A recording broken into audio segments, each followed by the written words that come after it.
Bonjour à tous, je m'appelle Laura Prioul, j'ai 21 ans et il y a un an maintenant que j'ai été agressée physiquement, frappée, violée. Ça fait un an que je me cache des médias, un an que je me cache de tout le monde, mais que tout le monde parle de moi. Je n'ai jamais parlé parce que je ne voulais pas faire le buzz, parce que j'avais peur, parce que je ne veux pas entendre parler de moi comme ça, parce que je me sens vraiment salie par cette histoire. Tout le monde est au courant, tous mes amis, toute ma famille, tout le monde sait ce qui s'est passé pour moi.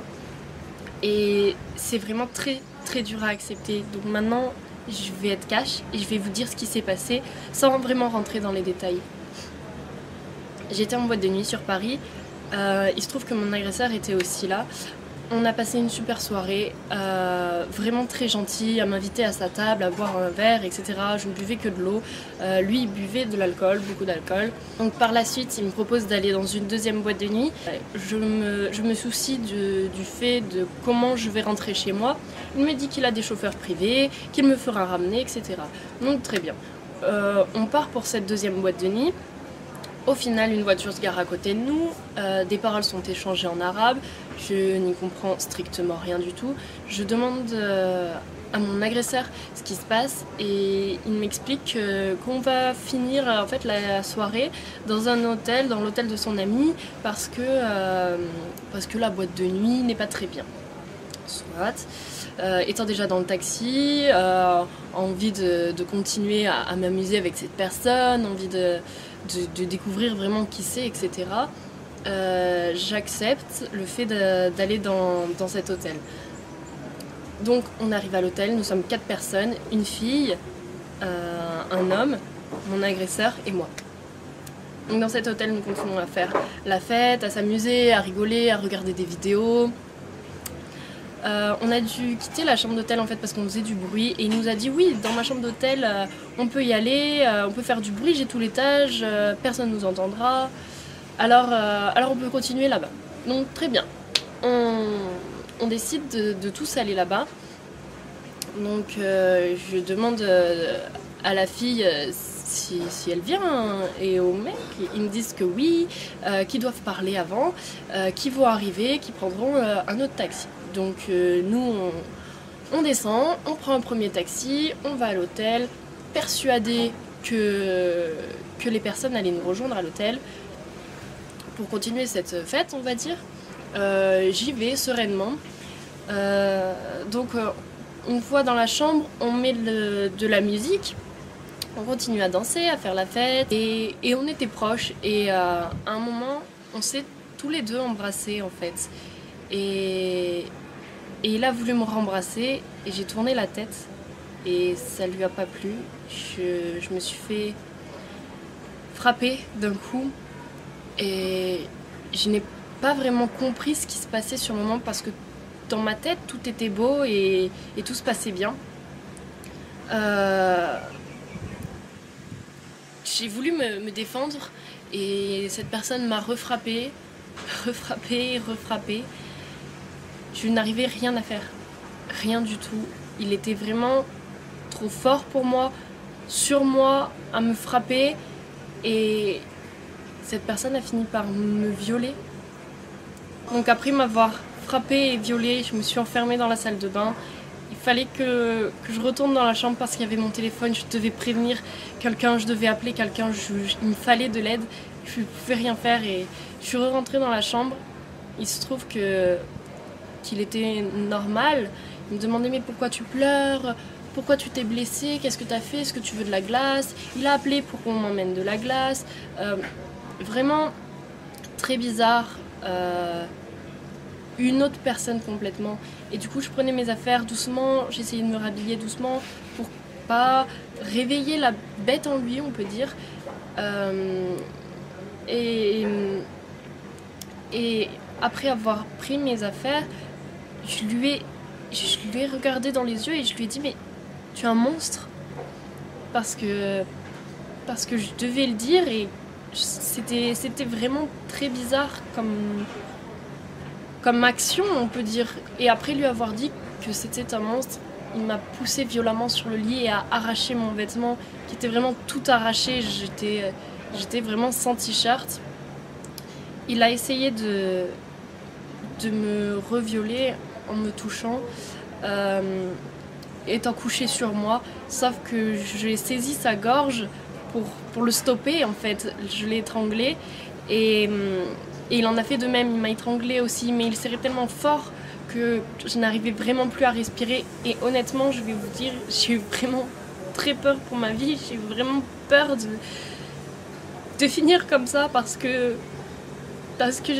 je ne pouvais plus respirer. Je voyais noir, des étoiles, je venais de recevoir je ne sais combien de coups et je venais de me faire violer. Je me suis dit que c'était fini pour moi. Sauf que j'ai réussi à basculer mon agresseur du lit en l'étranglant et en le poussant, et j'ai réussi à m'enfuir de la chambre en courant. Il y a une personne qui m'a aidée dehors. Après, je me suis enfermée avec une femme de ménage dans une chambre qui m'a aidée. Les secours sont venus, la direction de l'hôtel est venue me donner des vêtements, la police est venue. Lui était enfermé dans la chambre, ils l'ont embarqué au poste de police, on m'a embarqué au poste de police, on nous a embarqués au même dans 2 voitures séparées pour pas qu'on se recroise, etc. Arrivé au poste de police, j'ai porté plainte, on va dire, mais ce n'était même pas réfléchi de ma part. Au poste de police, on m'a dit bah voilà, qu'est-ce qui se passe? J'ai tout dit et j'ai pas eu le temps de réfléchir, de savoir si je voulais porter plainte, si je voulais pas porter plainte, ce que je voulais faire, ce que je voulais pas faire. J'ai pas eu le temps de tout ça. Donc après avoir porté plainte, j'ai été emmenée à l'hôpital pour soigner mes blessures, pour me faire des tests ADN, faire des tests alcoolémie, faire des tests pour la cocaïne, faire toutes sortes de tests. J'y suis allée le jour même, j'y suis retournée le lendemain. J'ai eu un médicament à prendre pendant 1 mois qui me détruisait l'estomac, vraiment pour pas avoir de maladie, etc. Parce que oui, cette personne ne s'est pas protégée, bien évidemment. Quand j'étais chez moi, je me pliais de douleur tellement ce cachet me faisait mal. Et c'était dur. Je n'arrivais pas à le dire à ma mère. Parce que c'est trop dur de dire quelque chose de tel à sa mère. La mère qui a toujours voulu me protéger, qui a toujours voulu me mettre en garde, qui a toujours été là pour moi. Le fait de lui dire « Maman, j'ai été frappée, j'ai été violée », c'est juste pas possible pour moi. Je lui ai jamais dit ce qui s'était vraiment passé. Elle a lu toutes mes plaintes, elle sait vraiment tout ce qui se passe dans tous les détails, mais de moi-même, j'y arrive pas. C'est comme ça, c'est trop dur. Donc, quelques jours après être rentrée chez moi, un blogueur a partagé mon nom dans les médias. Et là,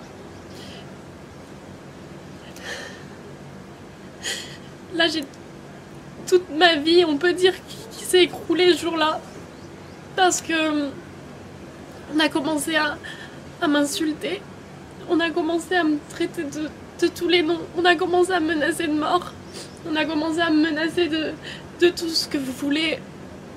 On a commencé à me dire vraiment des choses qui blessent. On a commencé à contacter mes grands-parents, à contacter ma mère, à contacter mes amis, savoir qui j'étais, à me contacter, à m'insulter, à me rabaisser, à m'inventer des histoires, à faire énormément de choses comme ça. J'ai eu tellement de menaces, j'ai vu tellement de commentaires sur moi.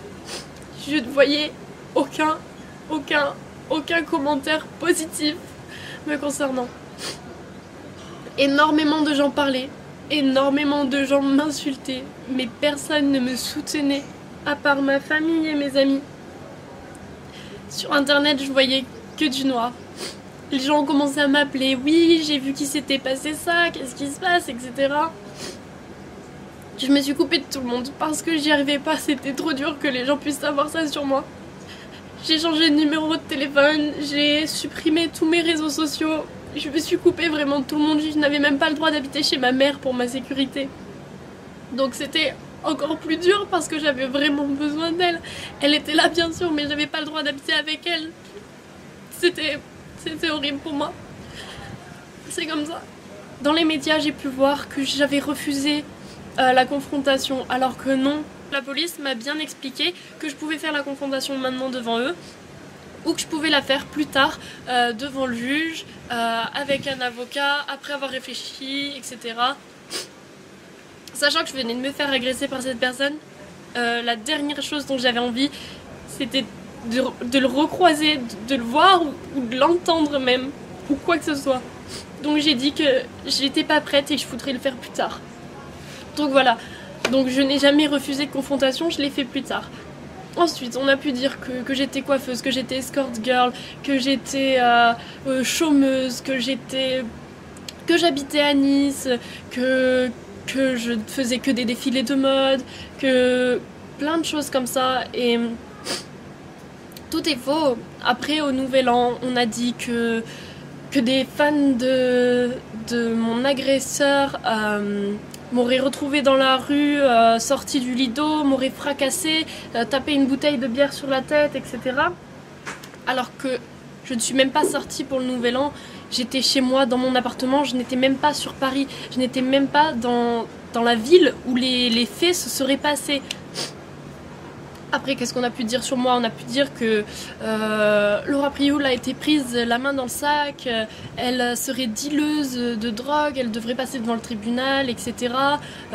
J'avais une grande possession de drogue, etc. À ce moment-là, j'étais en train de travailler, j'étais pas du tout sur Paris. Je ne savais même pas ce qui se passait. On m'a appelé en me disant ah bon, tu vends de la drogue et tout, qu'est-ce que c'est que cette histoire et tout. Non, je ne sais même pas ce qui se passe. Les gens sont au courant avant moi de ce qui se passe. Tout le monde se permet de me raconter une vie en fait, que je n'ai jamais parlé.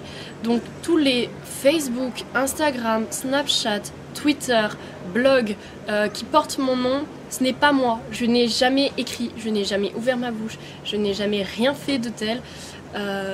Au jour d'aujourd'hui, oui j'ai peur, oui je fuis la ville parce que je n'arrive pas à sortir. J'ai peur qu'on me reconnaisse dans la rue, j'ai peur qu'on m'agresse, j'ai peur que toutes ces menaces soient mises à exécution, j'ai peur de croiser quelqu'un qui pourrait dire ah mais c'est elle, j'ai peur qu'il se passe quoi que ce soit, j'ai peur pour ma sécurité, j'ai peur pour la sécurité de ma famille, j'ai peur pour la sécurité de mes proches.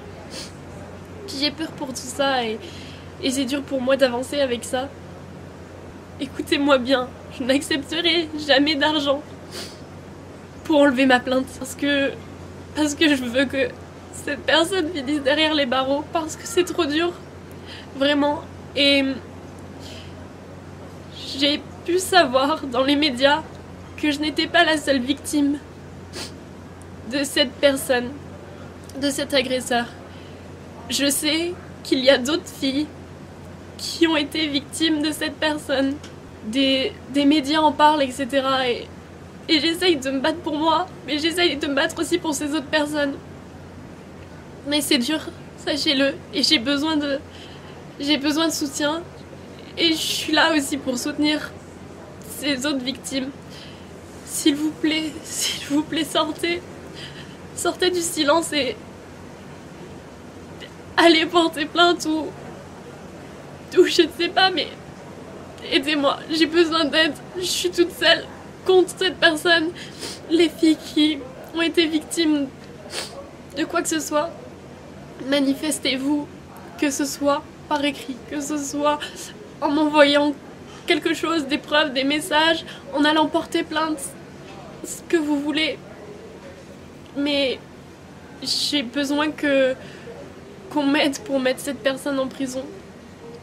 Sachez que je n'ai pas eu de chance parce que mon nom a été cité par un blogueur dans la presse.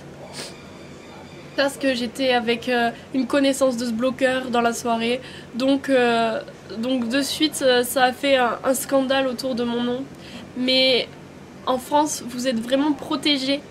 Personne ne pourra connaître votre identité si vous portez plainte. Même votre famille peut ne pas être au courant du fait que vous ayez porté plainte pour telle ou telle raison. Rien ne sera médiatisé, vous n'aurez pas de menaces, vous n'aurez pas de journaux sur le dos, vous n'aurez pas tout ça, vous serez vraiment protégés. J'ai juste besoin de vous, j'ai besoin qu'on se réunisse tous ensemble et qu'on le mette derrière les barreaux parce qu'ils le méritent. C'est tout. C'est tout ce que j'avais à dire. L'adresse que je vais vous écrire, c'est la mienne. C'est la seule sur laquelle vous devez écrire. Voilà, maintenant, j'ai dit ce que j'avais à dire et